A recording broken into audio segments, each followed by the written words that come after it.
thanks very much for coming. This is quite possibly the most important subject I've ever picked on to discuss, because it's right here, it's right now. And as you know, if you're familiar with my work, you'll be aware that normally I'm looking at what's coming down the pipe in 5, 10, 20 more years beyond.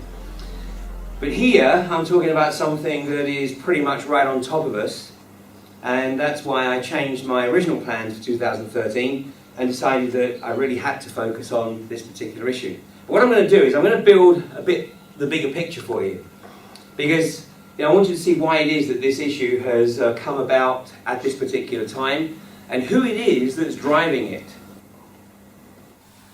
64% of England sits above shale gas or coal bed methane. Now I'm going to show you a very simplistic graphic which really has very little relationship to what's going to be going on in the UK. But the reason I'm showing it to you is because this is what MPs and MEPs have got on their websites.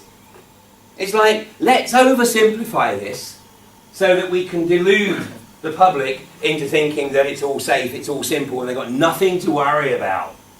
So what you see here in this very simplistic graphic is a vertical well. I mean, let me just make the observation, there's no such thing as a vertical well, a truly vertical well, because the motor on the drill bit, as it descends, it drags the drill string in a gentle spiral. That's why the cementing of the casing is so important. What you see down here is the vertical well, and then instead of just being perforated, because when you're going into conventional geology or a conventional reservoir and you're sinking a conventional well, you sink the casing, you secure the casing from the surrounding geology by the cement process, and then you perforate the well. In other words, you blast holes into the casing of the cement, so you create a pathway for the oil or the gas that is contained within that geological strata to come into the well and, of course, migrate to the surface. And it does that because in a natural reservoir, a conventional reservoir, then the oil or the gas is under natural pressure, and once you open the well, it will be forced up the well because that's the path of least resistance. But shale gas and coal bed methane is not found in conventional geology. It's found in what's called tight geology. It was a pretty good description, because what that means is that it's not naturally porous. So if you simply sink a well into tight geology, you perforate the casing, you might get a dribble, if you're lucky, because there's no natural pressure, there's not enough natural pressure to force it to the surface.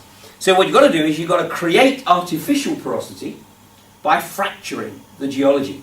And what this overly simplistic graphic is supposed to show is that the geology has been opened up, and as it's opened up, it's kept open with sand that's in the frac fluid, and then once that's opened, then hey presto, the oil or the gas moves to the surface. But like I said, that bears no relationship whatsoever to the reality.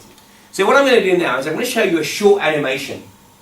Now this is an animation from a Canadian gas company, but it's one of the best that I've seen in terms of explaining the actual process of drilling and then perforating and fracturing a horizontal well for the sole purpose of extracting shale gas from tight geology. And this will enable us to understand the process and for you to start seeing some of the concerns that we have here. And by the way, the video footage I'm going to show you, the politicians and the oil industry denies exists. This is the only way they can deal with it. It's called institutional denial. You just keep denying in the hope that the vast majority of people will believe their denial and won't look for themselves. Now you're going to have to sort of forgive the commentator, because the commentator, of course, is loading the superlatives like how wonderful the process is, how clean the energy, etc., etc. Forget all that. The real significance here is the actual drilling and fracking process. Natural gas from the Utica Shale is a clean and efficient energy source that is abundant in the St. Lawrence lowlands of Quebec. Let's take a look at the horizontal drilling and stimulation processes that have made shale gas exploration so successful. A drill bit is mounted on the end of the drill pipe. As the bit grinds away, a mixture of water and additives called mud is pumped into the hole to cool the bit and flush the cuttings to the surface. The mud cakes on the walls of the wellbore, keeping it intact and preventing invasion of drilling mud into the surrounding rock formation. The hole is drilled below the deepest freshwater zone or aquifer near the surface. The drill pipe and bit are removed. Surface casing is then inserted into the drilled hole to isolate the freshwater aquifers.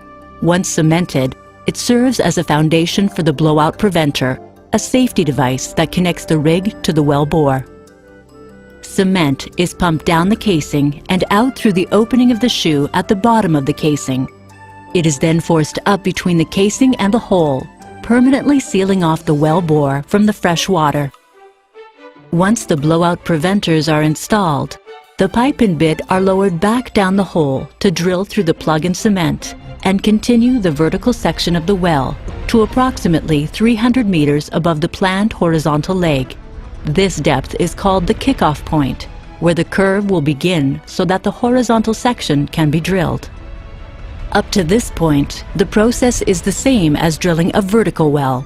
Again, the pipe and bit are pulled out of the hole, and a downhole drilling motor with measurement well drilling instruments is lowered back into the hole to begin the angle building process.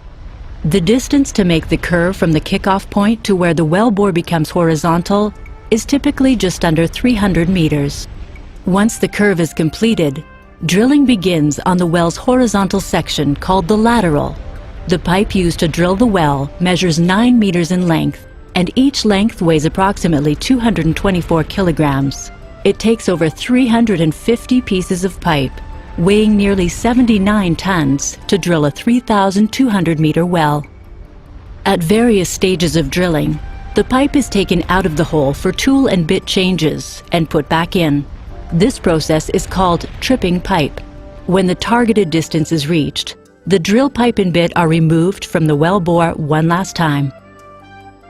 Production casing is now inserted into the full length of the well bore. Cement is again pumped down the casing and out through the hole in the casing shoe, forcing the cement up between the casing and the wall of the hole, filling the open space known as the annulus. Casing the well is a very important process because it permanently secures the well bore, and it prevents hydrocarbons and other fluids from seeping out into the formation as they are brought to the surface. At this point, the drilling rig is no longer needed. A temporary wellhead is installed, and the location is prepared for the service crew, who will perf, frack, and prepare the well for production. The first of these steps is to perf or perforate the casing. A perforating gun is inserted into the casing to the targeted section of the horizontal leg. An electrical current is sent down the wire line to the perf gun and sets off a charge that shoots small holes through the casing and cement.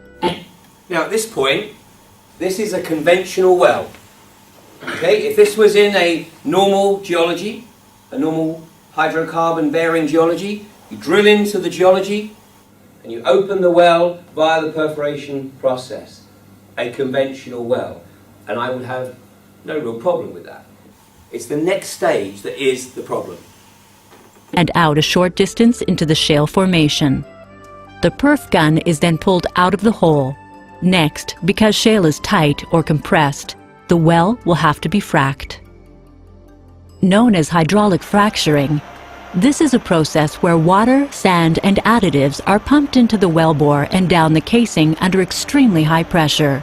Water and sand make up over 99% of this frac fluid. The remainder consists of compounds commonly found in consumer products. As the mixture is forced out through the perforations and into the surrounding rock, pressure causes the shale to fracture. This creates a pathway connecting the reservoir to the well and allows the gas to flow to the well bore. Next, a temporary plug is used to close off or isolate the perforated and fracked section of the wellbore, so that the next stages of the horizontal leg can be perforated and fracked.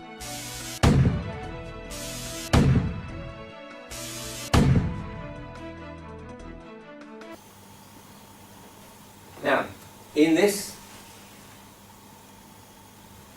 wonderful animation, what we've seen here is the perfect frack job. Because what we've seen here is the frack fluid literally fractures just this strata of geology. And the fractures stop very nicely and conveniently just before the edge of this particular geological strata. So in this illustration, if this occurred in reality, it should be reasonable to assume that 100% of what you've pumped down the hole should be recoverable, plus of course the debris from the fractures here. But now let's put a few things in perspective, because in the first instance, no geologist, no petroleum engineer and no chemist can absolutely guarantee how much of the geology is going to actually be fractured. Consequently, it's actually considered to be an outstanding frack job if 50% of what is pumped down the hole is recovered. But let's start putting a few things into perspective here. Anyone got any idea how much water it takes to run a drilling and frack job? Yep, millions. Millions of gallons. In fact, there was a record set in Michigan a few weeks ago where a single well to be drilled and fractured took 21 million gallons of water. They're going to frack another one in a few weeks close by that's going to take 16 million gallons of water. But the average is about 4 million. But let's assume that the wells here are going to be less than demand and consume less than the average. So let's assume that they require 2 million gallons of water. But what you've seen here is a single horizontal section. The reality is that from each vertical section, there will probably be 8 horizontal sections going off of that. So we are looking at potentially 16 million gallons of water being consumed into the well, of which only a half would be recoverable. But once it is converted into a frack fluid, it's no longer water. Although the oil industry loosely calls it water, or water-rich is actually the term they use, water-rich, but that's like saying rat poison is sugar-rich. In the commentary you heard that the frack fluid is 99.5% water and sand.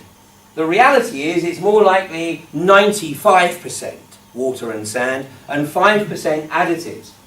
And the commentator also said the additives are just normal products found in domestic products. Well, you know, paint thinner is a domestic product.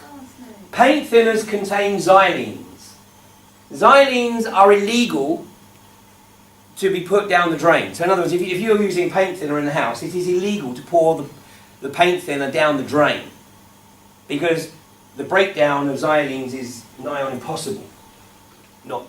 It just takes thousands of years. So it's illegal, yet it's a normal household product. So this is, again, this is how they use the language to obfuscate, to deceive, to keep people thinking that there's nothing to worry about. Now let's, again, put it in perspective. It's 5%. 5% of 2 million gallons. 5% of 2 million gallons? I think it's about 100,000. 100,000 gallons of additive. So we're not talking a beaker full, we're talking a significant chunk. Now, in the US, they are draining the Great Lakes. They are using the water out of the Great Lakes, because to frack, you must use fresh water. You cannot use salt water, because the salt is abrasive and it creates friction. And obviously, one of the nicknames for a frack fluid is slick water, because you want to be able to pump it down hole without any loss of pressure. You want as much pressure at the bottom as you're pumping at the top. So it has to be fresh water. In Australia, they are sucking the Great Artesian Basin dry. The Great Artesian Basin is estimated to need 85 billion gallons of water a year just to naturally replenish. But the Australian government has authorised the extraction companies, the gas companies and the mining companies, to remove 500 billion gallons of water a year from the Great Artesian Basin. That is 6 times the amount that it needs to naturally replenish. So in the US they have the Great Lakes and they have the Great Rivers. And of course they have a very thinly, densely populated country compared to the UK.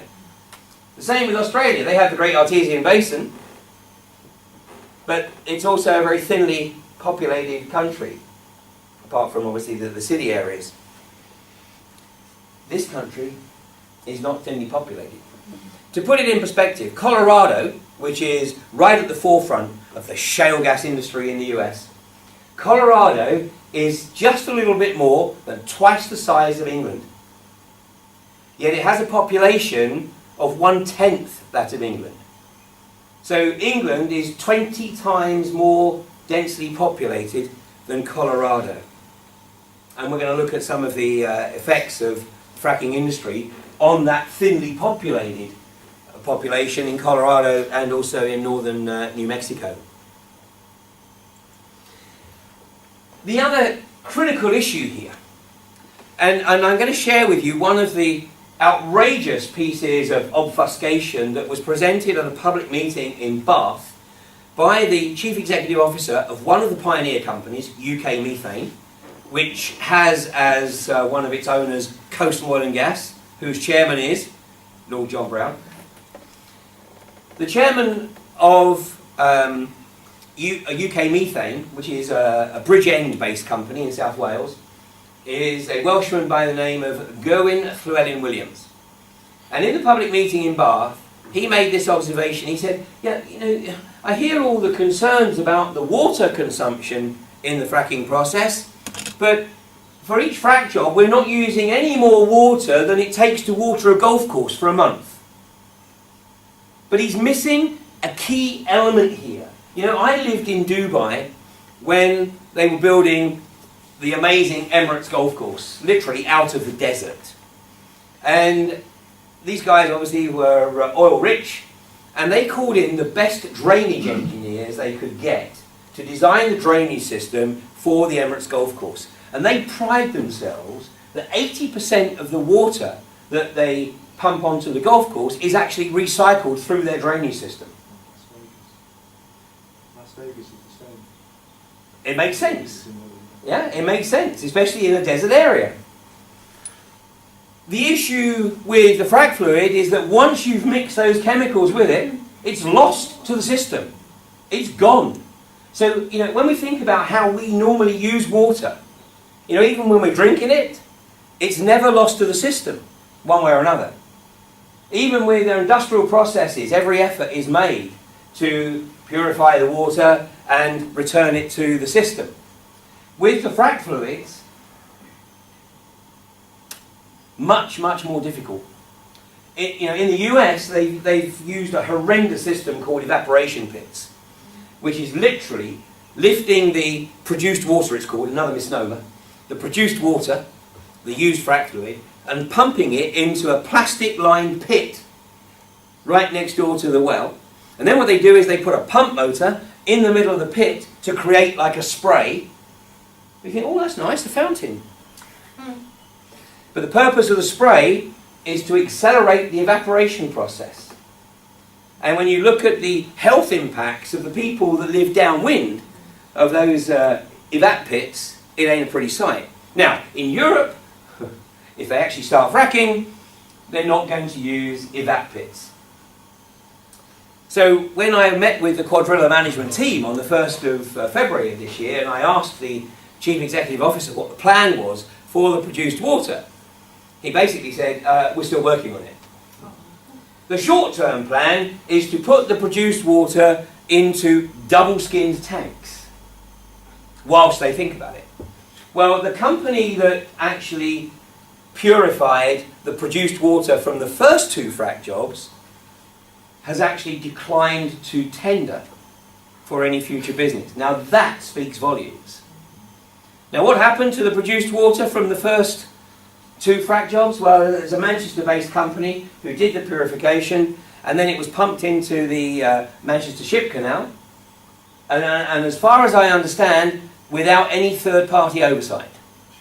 So we are totally reliant on the integrity of the company in Manchester when they declare that, yeah, it was purified before we pumped it into the Manchester Ship Canal. Now, when I was with the Quadrilla management team, I was particularly interested in one of the individuals, a guy called Mark Miller, because he actually used to work for my former company, Schlumberger. Now, I didn't know him when he worked there, because he left the company in 1986. He worked in the US with Schlumberger, with Dow Schlumberger. I didn't go to the US until 1994. But you know, I knew that we would know some of the same people, because you know, in the US organisation, a lot of the people in Schlumberger had been there for, you know, basically since they left college. And this guy was standing talking to a group of local residents, and in response to one of the residents' questions, who asked him, he said, you know, what happens when frac fluid contaminates the water supply? And this guy turned round and said, there has never been a proven case. You've got to love the terminology. There has never been a proven case of frac fluids contaminating groundwater. And I have to tell you, at this point, I did actually sort of lose it a bit. Because it's just an outright lie. And I knew it was a lie. And I think I just said something like, you what? And I said, look, you know, why did you make that statement? Because I said this gentleman can actually go home and sit at his computer, and within about 3.5 nanoseconds, he can come up with evidence that frac fluids have contaminated water. And what he said was really incredible. He said, listen very carefully. He said, what I said is, there's never been a proven case.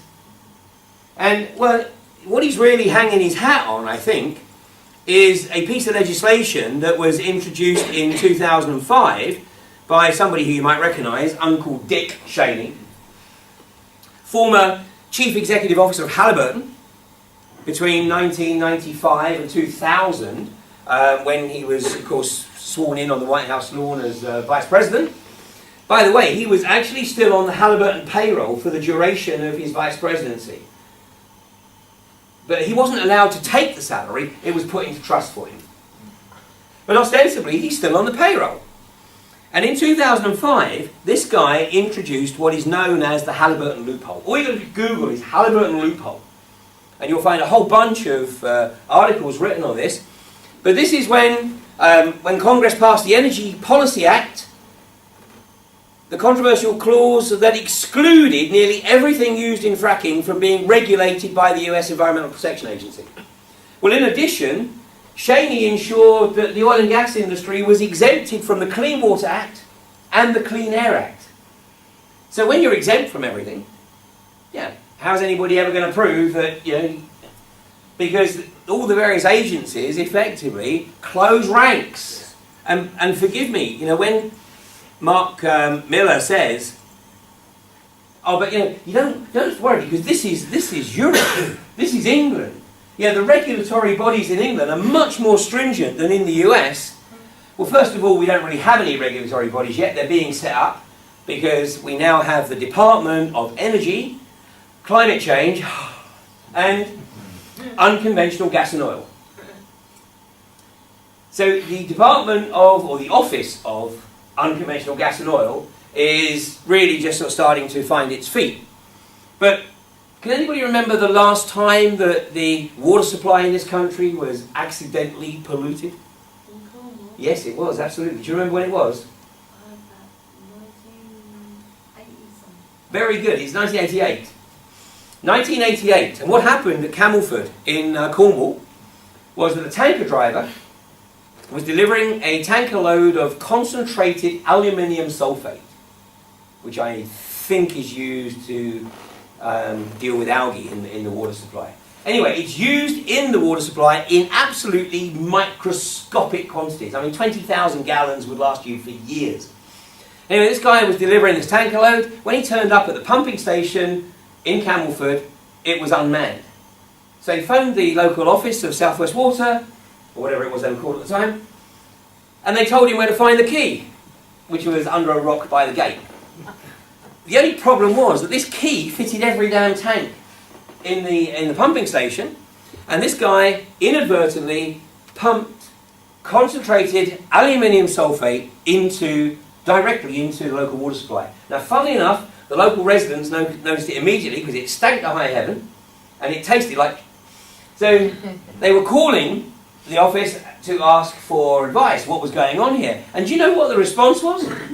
Mix it with orange juice and hold your nose. And you'll be fine.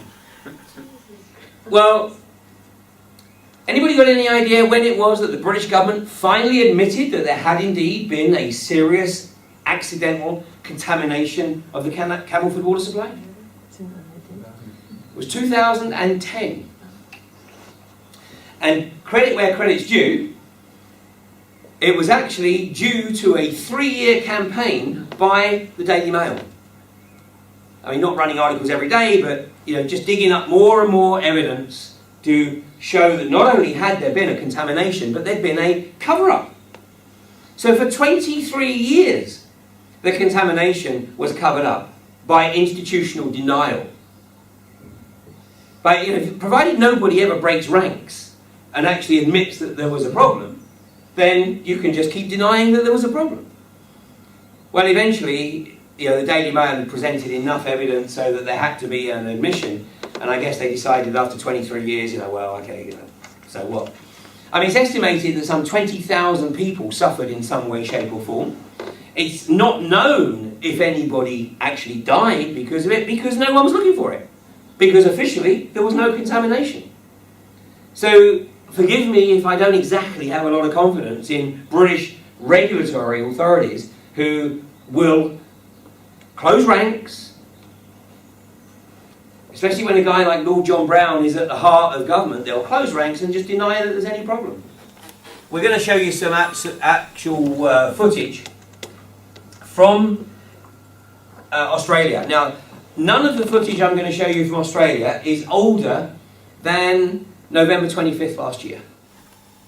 And the reason that Australia is important is because the area that's been fracked in Australia, which is really northern New South Wales, southern Queensland, has only been fracked for the last 2.5, 3 years. So this is what happens in a relatively short space of time. When we start to look at the US, it's been going on for closer to 2 decades.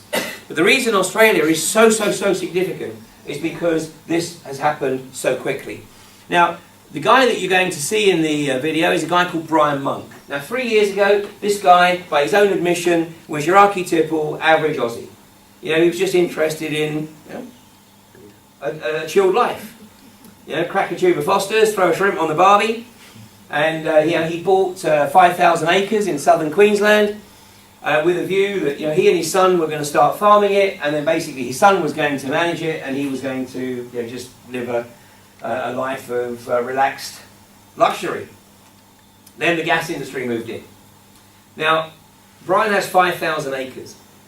There is no gas infrastructure on his property at all. Okay, so there's no rigs, no pads, nothing on his property, but they're all around him. And his property is part of what has been licensed. And in fact, the property is divided between 2 of the gas companies. Now, they don't have to tell him that they're drilling under his property. Because in Australia, in the UK, and in much of the US, the law is based on split estate. This is the legal term, split estate. It's also the name of an excellent documentary. Split estate refers to the fact that the owner of the land owns the surface and just about enough to maybe grow a carrot and a potato. But woe betide you if you find any gold or silver in that top layer, because that's owned by the Crown, and hydrocarbons are owned by the state. So split estate, where you have split estate, the owner, in theory, still controls right of access to the land. But the British government's actually thought about that already, and in the US they thought about that too. But in Australia at the moment, there is still the power to control right of access. But because of the capacity for horizontal drilling, it doesn't mean to say they ain't going to be drilling under your property. So we don't know for sure that the gas companies have drilled under Brian's property. I mean, we can assume they have, but we don't know for sure. But what you're going to see is evidence or the impact of drilling within the vicinity. Now, in the first clip here, Brian and his son, Barry, and his wife are sitting on the veranda around the table. It's a nice day, it's the end of November, it's the end of the dry season, there's a gentle breeze, and there's a gas detector on the middle of the table. The gas detector detects 10 non-indigenous gases. So in a normal environment, the gas detector would be silent. It's picking up 10 non-indigenous gases. Now we can't tell from this particular gas detector what those gases are, but most likely we're talking methane, because that's what's being mined, coal bed methane from the area. No comment. 10 gases. That's unbelievable. That is actually scary. That's...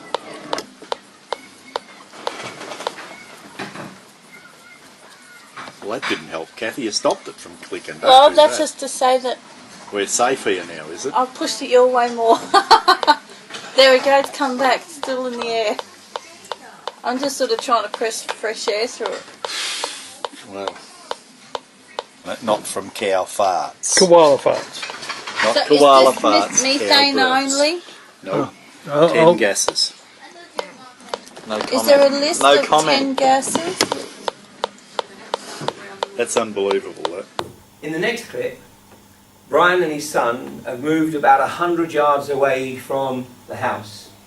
Like I said, it's the end of the dry season, so the ground is really hard baked. Okay, so just take a look at what happens when they break the surface. Against it, no reading. We've got a bit of a breeze blowing today. Okay, bring in the workforce.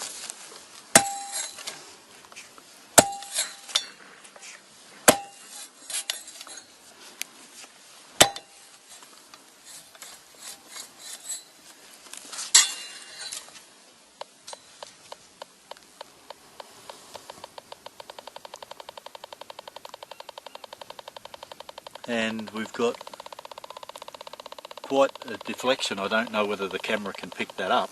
So we can.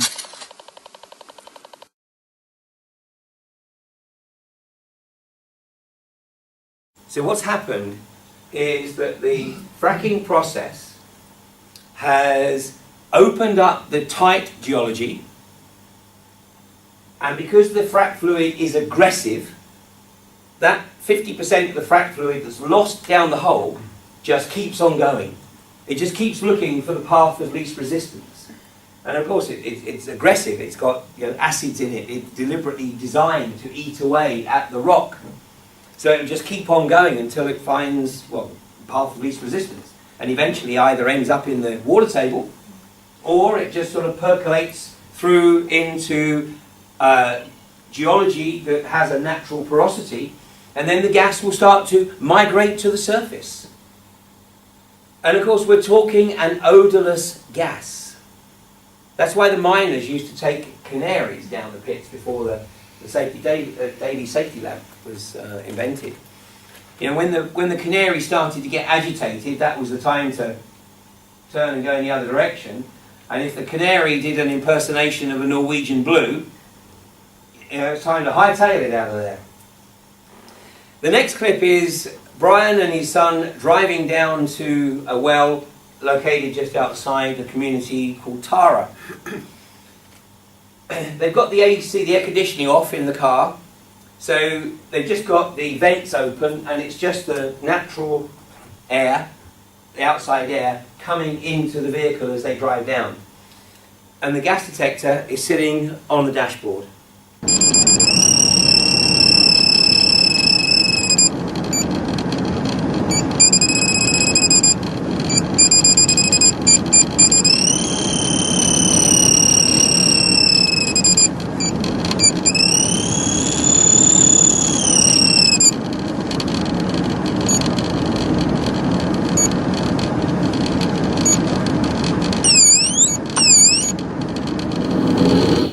picture.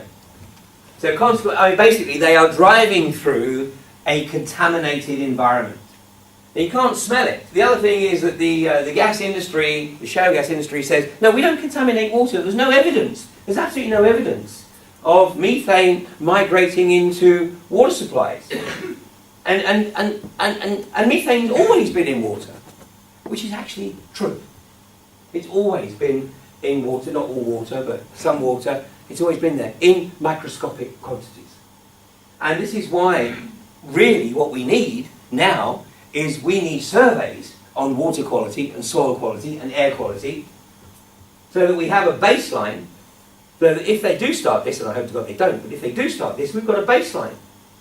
Because otherwise they are simply going to claim that that was there anyway. Well, there's two types of methane anyways. There's the biomethane, which is the stuff that is naturally in the water in relatively microscopic quantities. And then there's the thermomethane, which is basically that which migrates from the gas fields that are fracked, and that's what migrates up through the geology into the water supply. This is from the end of last year, and this is Brian, the same guy we just seen, Brian Monk. This is him running water from his water bore into a vessel, and then he has literally rigged up a device to establish whether or not there is methane content in that water. Okay, this is our rig up to prove that the government's been lying to us about there being no gas in this water bore. This water bore has now been running for a few minutes, and as you can see, it's burning gas. This would be the gas that the government maintains isn't present, that the Queensland scientists at a couple of laboratories have said there's no gas in this water bore. So every Queenslander can feel quite confident in the fact that the government's tested these gas bores and said that there's no leakage. They can be so confident that they're probably corrupt or lying. Corrupt, lying and incompetent. One or the, it's got to be something. Yep.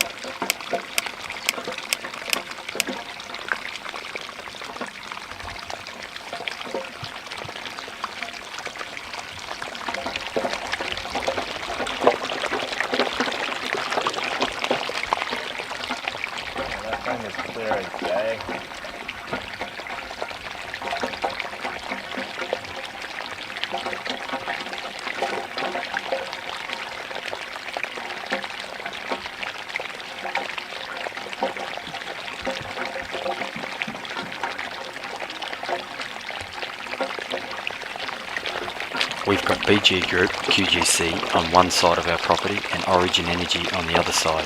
Their coal seam gas tenements divide our property in two.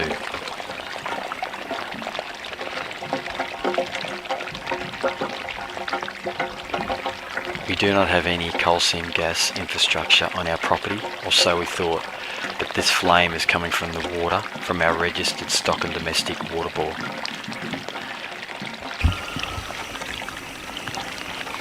I think that is the most damning.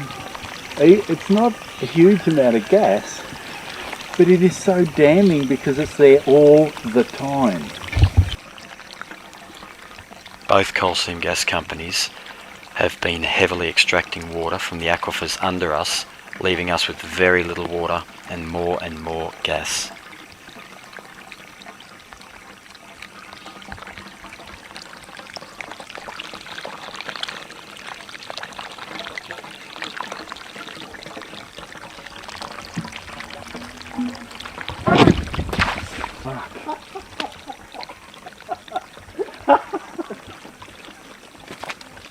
That was funny.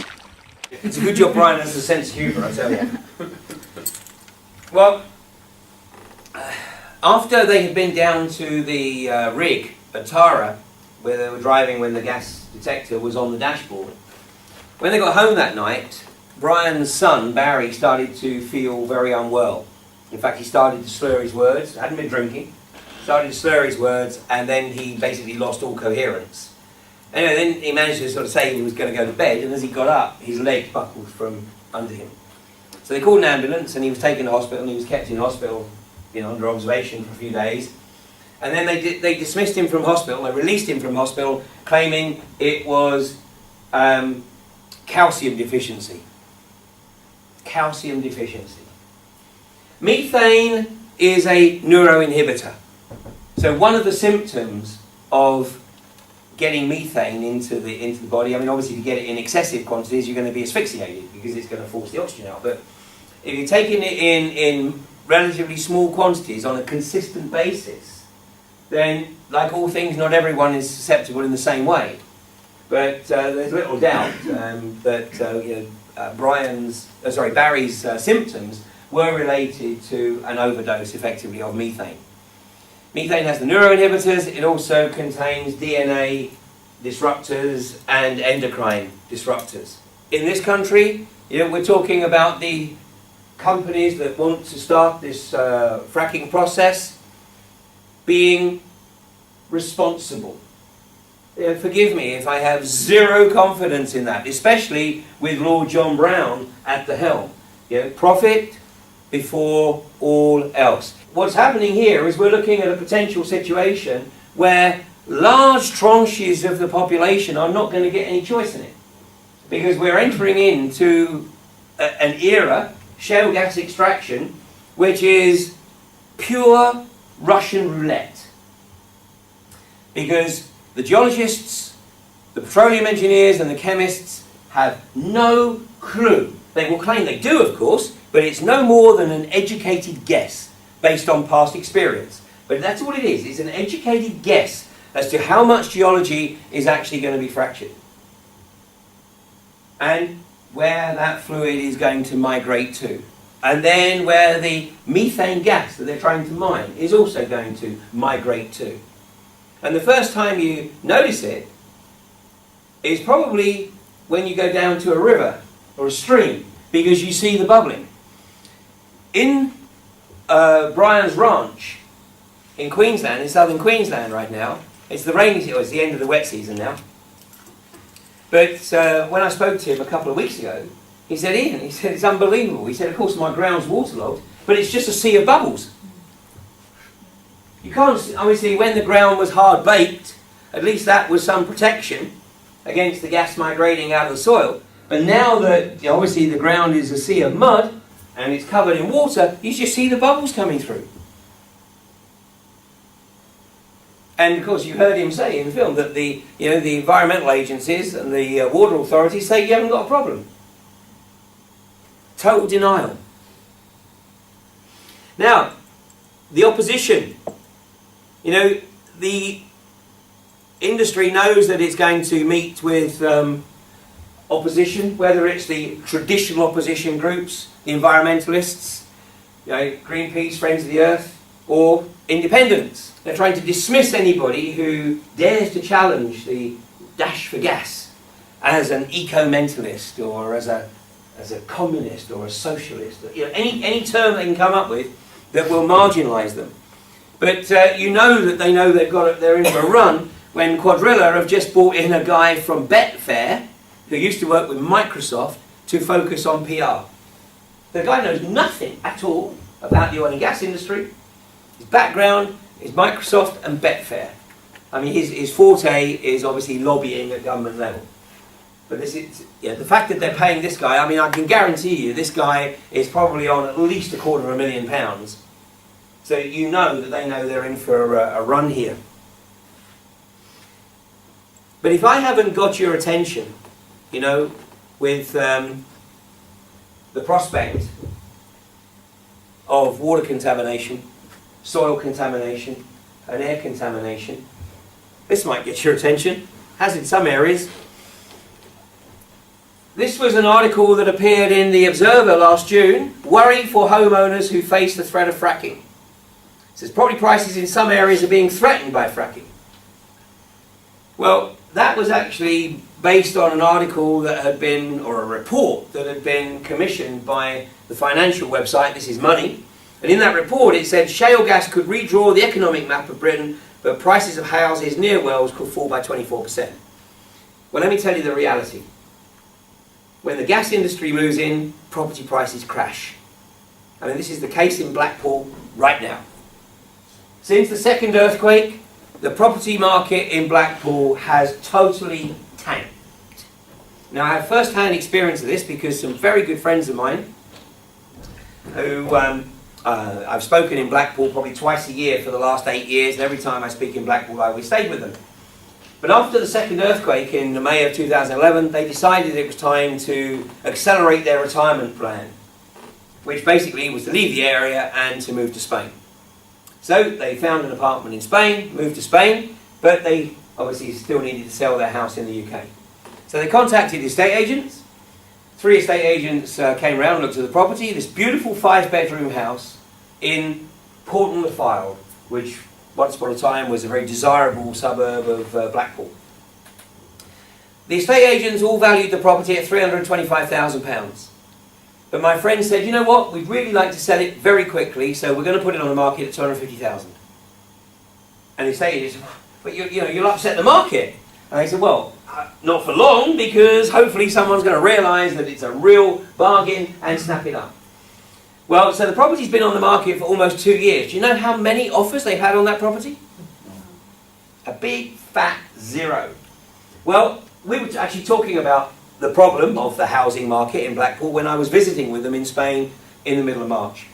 And while I was there, they got a phone call from the agent, and they were really excited because they thought, oh, maybe we've got an offer. Well, they didn't have an offer. They had somebody who was interested in the house, and they would have bought it. But it's a couple who are both single parents, they both got 2 kids, and they both have 3-bedroom houses. And they want to move in together.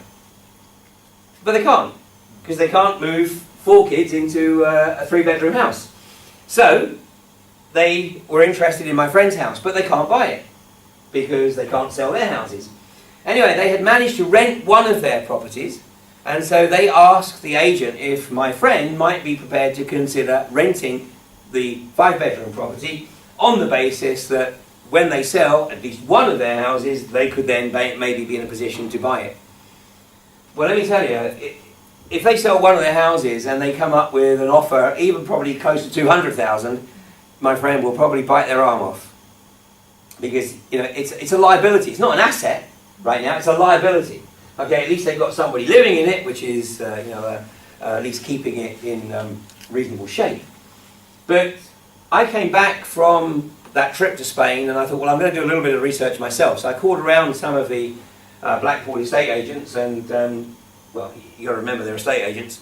So of course they told me it was a buyer's market. And that right now I could have the pick and choose of almost any property I wanted in Blackpool, especially if I was a cash buyer. Anyway, there was one estate agent in particular who I spoke to who was actually familiar with my work. And he said, Ian, he said, absolutely right. He said, it is a big issue, it's a very concerning issue. He said, and actually, since the moratorium has been lifted, a lot of property has come onto the market. But most of it will probably never sell, unless a ban is introduced. And he said, even then, I think people are nervous that it might be lifted, and so in all probability, the Blackpool area housing market is not going to be in good shape for at least a decade. Well, that's exactly the same elsewhere. This is North Texas. This is a family called the Ruggerios. This is in the gas field just to the northwest of Dallas.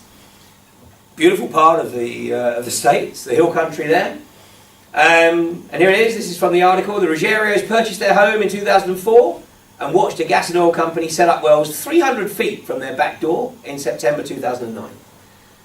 So 1 year later, the $250,000 property that they put $50,000 worth of work into had been valued at $75,000. The reality is that the only people who would probably offer them $75,000 is a gas company for open access onto their land. This is what they have to deal with. This is the Ruggerios. This is the view from their kitchen window. This is the view from their back garden. Here's the house, here's the well. In Colorado, they are now placing wells directly alongside schools. They are coming, I mean, in Split Estate, you will see that they're actually starting to move into communities. And I published an article in my newsletter a few weeks ago showing how the gas companies are now just not giving a damn, and they're coming right into the heart of communities to access the shale. Remember, the horizontal drilling, because it's tight geology, you can only horizontally drill for a few hundred yards. You can't drill for miles. I mean, in the south of England, we have a rig in the New Forest. It's been there for 23 years.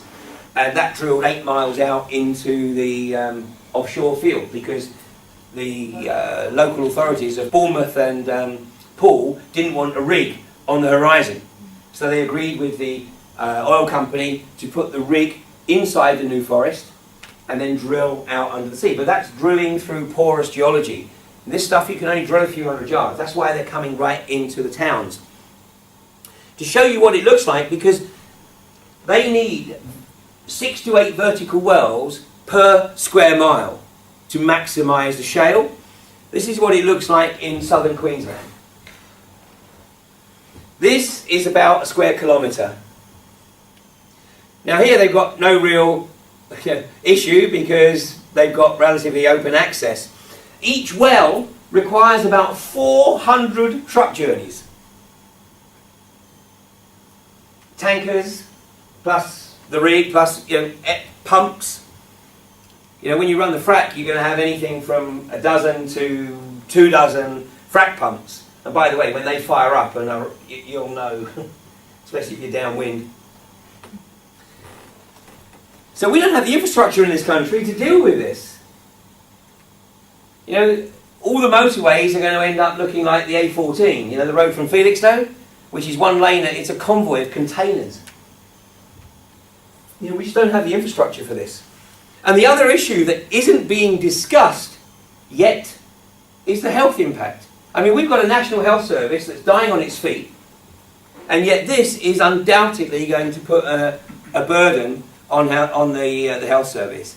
Even though, of course, the oil industry and the government are going to deny that the increase in negative health has anything at all to do with their activities. But the problem is that the government, the British government in particular, already realises that they're going to be up against some opposition. So at the back end of last year, they initiated a bill called the Growth and Infrastructure Bill. This bill went through Parliament in record time, 55 days. The reason it went through in record time was because MPs had been told that this was the bill that was going to remove the bureaucracy and red tape from small businesses. In this current economic climate, we need people to develop entrepreneurial skills. And this is going to take away all the obstacles that are in place. And of course the MPs went, yeah, okay, I'll vote for that. It rushes through Parliament. It goes to the House of Lords. And when it's being debated in the Lords, there is some realisation that this is actually a little bit more than just a bill that removes red tape from entrepreneurs and small businesses. And the Telegraph, to their credit, actually published this article in February, fears that fracking could be fast-tracked. The Growth and Infrastructure Bill actually creates an opportunity for the British government to decree that something is so significant for the well-being of the UK economy or for our national energy security, even though we can't claim sovereignty of it because it's controlled by the EU, they can simply overrule any local opposition. So, one of the things here is in trying to flag up to local councillors that they've been taken out of the equation. Earlier this year, Quadrilla in the Fylde Peninsula announced that they wouldn't be doing any drilling or fracking in 2013. And some local activists went, yeah, we've got them on the run. And in South Wales and in the Mendips in Somerset, UK Methane announced that they were withdrawing all of the planning applications that they had submitted to the local authorities to place their pads. That's what you saw in that picture from South Queensland. And the activists in Somerset went, yeah, we got them on the run. Sorry, ain't that simple. The reason that Quadrilla have announced that they're not going to drill this year, the reason that UK Methane have announced that they're pulling their planning applications, is because they are waiting for the Growth and Infrastructure Bill to be put on the statute books. It's now got royal assent, by the way, but to be placed on the statute books so that Osborne and Cameron can effectively give these guys the green light. And no amount of local opposition will be taken into account. And at that point, what are you left with? Well, you're left with the situation that they have in Australia, which is basically direct action, trying to blockade the infrastructure from coming onto the pad. Well, let me show you what happened in Australia, because in Ireland, Shell have been called out, paying the Irish Gardaí, the police, directly to protect the Shell infrastructure in Northwest Ireland, in the Rossport facility, against the local community. In Australia, basically they're doing the same. I mean, just like the miners' strike, you know, where it was the Metropolitan Police that were put into Yorkshire and Nottinghamshire, so that you never had police from the local community, you never had anybody in the local community who might have empathy with the strikers. Well, they're doing the same in Australia. They bring in the police from the cities, who have no empathy with the people who live in the country. So let me show you what happened here. This was an attempt at a blockade. In the immediate period prior to this shot being taken, a woman had been seriously injured. She'd been knocked over by one of the trucks going onto the pad. An ambulance has been called.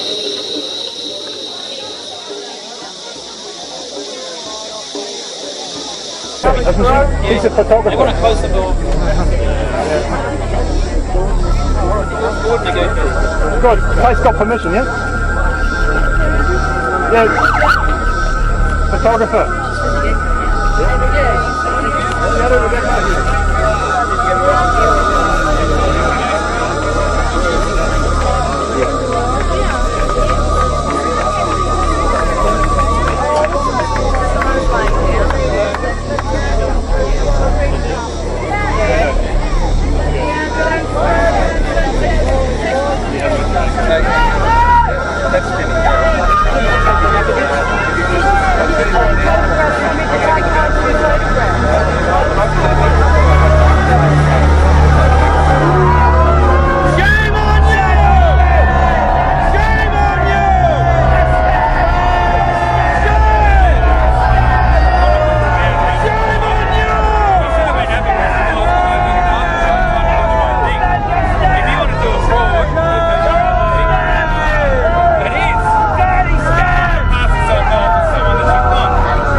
You get the picture.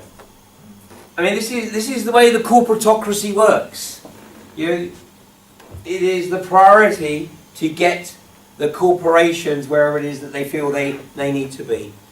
The reality is that we don't even need the hydrocarbons in this quantity. In fact, we've never needed the hydrocarbons in this quantity.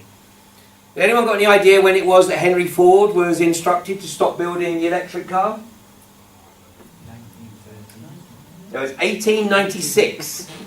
1896, and he was instructed to stop building the electric cars by a guy called John D. Rockefeller, owner of Standard Oil. Had to? They built one with a line. Oh, that was 1946. And he was told to shut that down too. The reason that the electric cars were popular amongst the wealthy in the late 19th century was because they were clean, they were quiet, and they required very little maintenance. You plugged them in at night, there was an infrastructure in the city of New York and other cities where you could drive them in from the short commute. I mean, they weren't the cities that we know today. Plug them in the streets and then drive home. Well, once John D. Rockefeller had got the electric car production line shut down, and by the way, 2/3 of Ford's production in the late 1890s was electric vehicles. In fact, that was pretty much mirrored in New York. There were 2,500 vehicles registered, 1,800 of them were electric. Once John D. Rockefeller got the electric production line shut down, he was also he was buying up and shutting down the electric tramways that had been built in many of the cities around the US, and then replacing them with buses. The argument being that buses were more flexible with regard to the changing demographics. But then as the personal vehicle became more affordable, the buses were wound down so that people had the incentive to have their own personal vehicle. Which of course meant that because it was the internal combustion engine, that John D. Rockefeller had created his unending revenue stream. And then with the establishment of the Federal Reserve in 1913 in the US, then that was the first time, by the way, income tax was introduced in the US. But of course, as the government started to finance their projects through borrowing from private bankers, they had to repay the loan and the interest on those loans, so they needed taxation revenues. And even today, the most effective way of fleecing people of their disposable income after income tax is through taxes on hydrocarbons. Yeah, that's why when we fill up at the pump, we're paying, what, 133, give or take? About 133 for a litre of fuel, yet over 80 pence worth of that is tax. And of course we have a mobility tax. I mean, if you want to get around, you need fuel, and therefore you're paying a tax. The other part of the cabal that controls this is the engine efficiency. So doesn't it strike anybody sort of really quite strange that the average engine efficiency is exactly the same today as it was 70 odd years ago? The average vehicle returns 35 miles a gallon. Obviously some do more, some do less. The average is 35 miles a gallon. It's very carefully calculated, because they've calculated how much fuel they want to sell and how much taxation revenue they want to get. If you start to mess with your engine, you can be charged with tax evasion. It's like if a farmer uses red diesel, i.e. agricultural diesel, on a vehicle he drives on the road, it's tax evasion. Every vehicle is a revenue collection device. And that's why any alternatives are suppressed. It's a myth that there is any real interest by the hydrocarbon companies or the governments to find viable alternatives. The only way in which they will permit a viable alternative to effectively come into the mainstream is provided there is a way to tax it as efficiently as hydrocarbons. So what they do is they allow 8% of the total market over to alternatives, because one of the reasons that the hydrocarbon industry wants to know about alternatives is so they can shut them down, normally through buying up the patents. And if the person won't sell the patent, then they deal with them in another way. This from the 1990s. Okay, it never wears out because there's no moving parts. In the top our news here at 6 o'clock, an age-old dream becoming a reality. A local inventor has discovered a way, hear this, to use water to run your car. It's a major breakthrough that will no doubt make motorists happy. And as Ralph Robinson explains, the Pentagon is also showing lots of interest in this project. Water has always been considered a precious commodity, but Stan Meyer's invention may make it even more valuable. He has developed what's called a water fuel cell. It has taken the place of his old gas tank. The water fuel cell breaks down water molecules into oxygen and hydrogen. The hydrogen is used to run his dune buggy. I don't care if you use rainwater, well water, city water, ocean water. If you don't have any fresh water, go ahead and use snow. If you don't have any snow available to you, they use salt water because there's no adverse effect to the fuel cell. Myers started working on this project 4 years ago. He's not a scientist. He isn't even a chemist. In fact, he never graduated from college. Myers was determined, he says, to design something to protect this country from oil embargoes. And we have calculated that if we take the dune buggy from Los Angeles to New York, we would roughly use 22 gallons of water. The Pentagon flew a lieutenant colonel in last week to look at Myers' invention. There's talk of possibly using it in the Star Wars defense program and to run Army tanks. Myers is currently perfecting a water fuel cell for cars. It will cost about $1,500. He says it won't need any maintenance, and you won't have to replace it. It'll be at least 2 years before the fuel system goes into mass production. The day it happens will be one the fuel industry hates, but it'll put a smile on the face of those who've had to say at one time or another, fill her up. You heard what the commentator said. It'll be at least 2 years before the water cell goes into production, and that'll be a day the oil industry hates. Well, that'll be a day the oil industry makes sure doesn't happen. In fact, Stan Myers, he turned down a multi-billion-dollar offer because he wasn't interested. I mean, he was wealthy, he was an inventor. He wasn't interested in signing the invention over to the corporatocracy. He wanted to develop it himself. They made sure that it wasn't going anywhere. So, when you're talking about the issue of fracking, with whoever it is you can address it with, I mean, some people are talking to their MPs, some people are talking to their local councillors, their district councillors, or even just share it around, because we've got to get this like poll tax. It's got to get into the mass consciousness. There's not a lot of point in telling them that, you know, we don't need oil, because they're just going to dismiss you as a rampant conspiracy theorist. So we've got to give a viable alternative. So, you know, we are unfortunately and tragically locked into a hydrocarbon economy. Whatever anybody else says with alternatives like wind power and sea power, yeah, they're all viable potentially, but the reality is that the hydrocarbon industry dominates the corporatocracy. And governments are quite happy to maintain that domination because of the tax revenues they get from it. So we've got to offer viable alternatives. You know, some of the activists are basically, I mean, they call themselves extreme energy activists. And there's no question. I mean, they don't, I think, really help themselves by basically saying we want to shut this down, shut that down, we don't want to do any drilling. Yeah, I mean, that would be the ideal world. We don't need to, period. But, you know, it's baby steps. In the first instance, the critical issue is shutting down the drilling and fracking process on land in this country. If we don't do this, in 10, 15, 20 years, we're not going to recognise this country. You know, the soil is going to be poisoned, we're not going to be able to grow crops, we're not going to be able to raise livestock. You know, we're going to be dependent on the corporations for our drinking water. So imagine a situation where, you know, in a few years' time, we are totally reliant on the corporations for the water. And we should take that seriously, because last year, the chief executive officer of Nestle, a guy called Peter Brabeck, recorded an interview where he stated that water should not be considered a human right.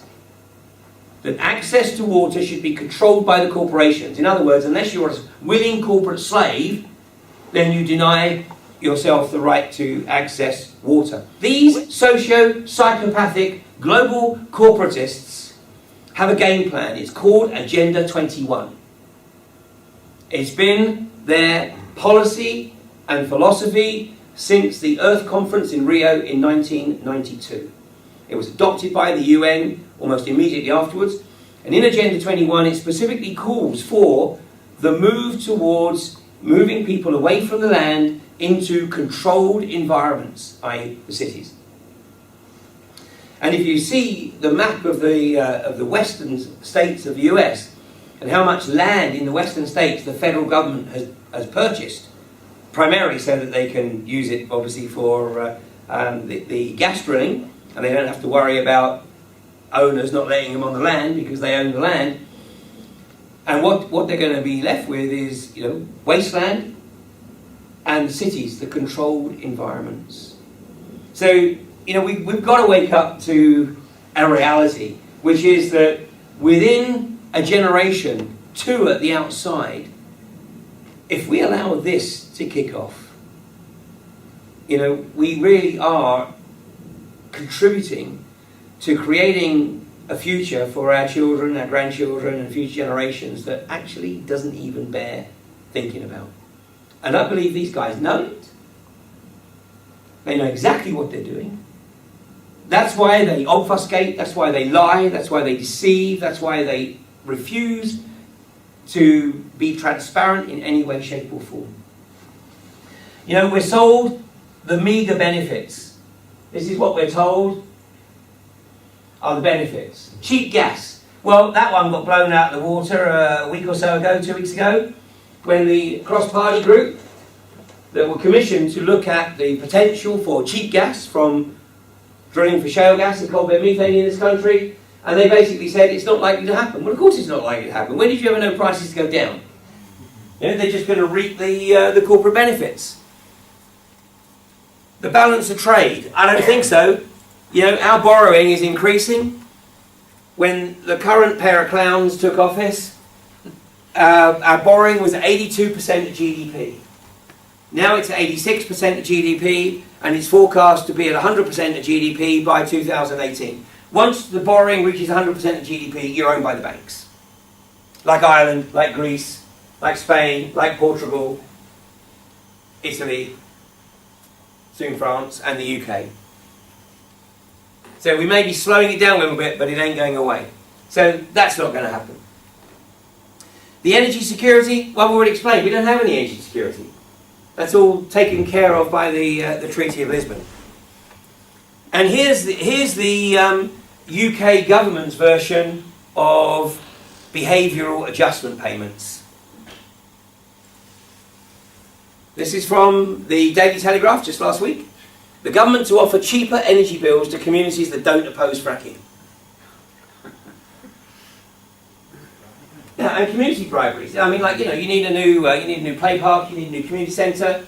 Yeah, they'll throw money at these communities because they know that this is the only way in which they can get them to ignore the risks and the perils associated with the industry being in their backyard.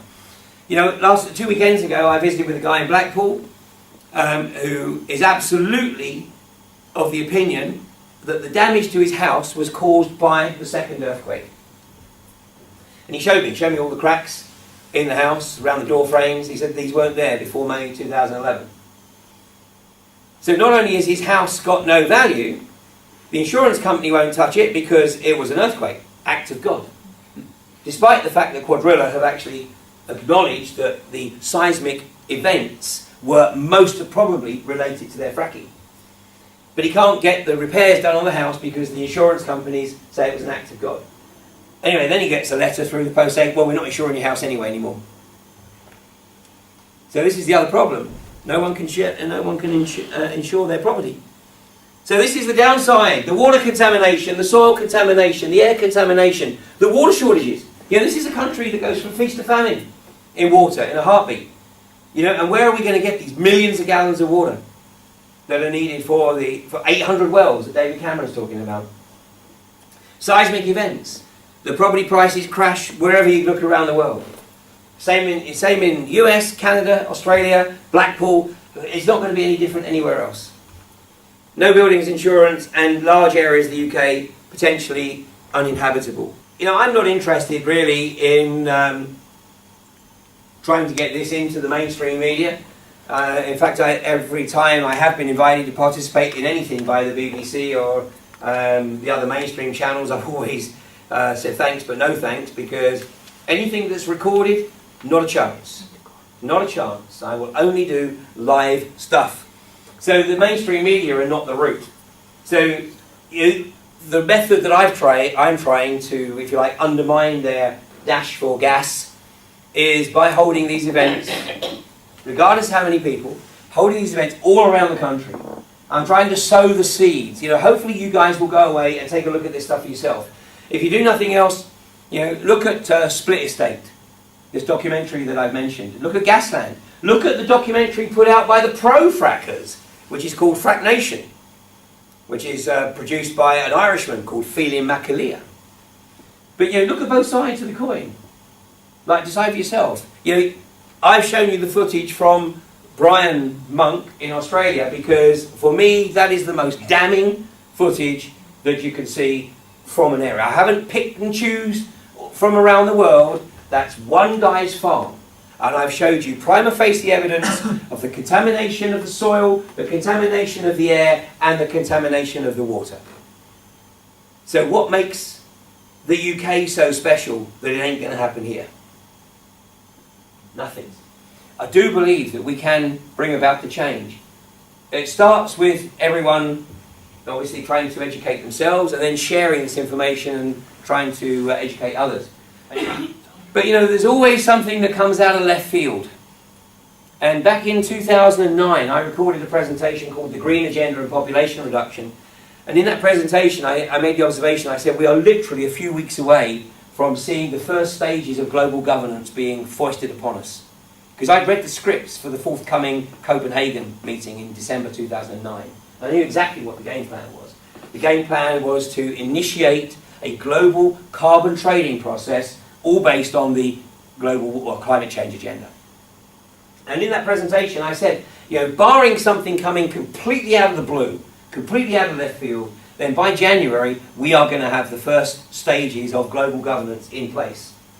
Literally a week after I recorded that presentation, the ClimateGate emails were released. Now, a few people have read them, but you know, there is a wonderful document on the web. It's written by a guy called Dr. John P. Costello. It's a document that he first published in January 2010. It's called the ClimateGate emails. And you don't even need to get beyond the first 20 pages to appreciate the magnitude of the lies and the deception perpetrated by the climate scientists, all in the interest of maintaining their grants. You know, and how they were literally manipulating data, how they were manipulating who was or wasn't involved in the peer review process, and so on and so forth. So consequently, you know, those people who did make a little bit of effort to look at the ClimateGate emails knew that all of the climate change agenda had been effectively called into question. Now, these guys don't give up because they've been on this quest for 60 years, so they backed off a bit. Now, they've had 2 more conferences since Copenhagen, one in Cancun and one in Qatar, and they're still not back to where they thought they were in November 2009. But they're still pushing forward because as of April the 1st this year, for the first time, we have carbon taxes in this country. Australia was on point to test the implementation of carbon taxes, but you know, we're now coming online. So it's not over, they're just taking it a little bit more slowly. So, you know, time is not on our side. I think we've got, at best, the remainder of this year to try to get this into the mass consciousness and get it like poll tax so that the politicians realise and the corporations realise that this is not going to wash with the population of this country. Anyway, thank you very much for sharing that with me tonight.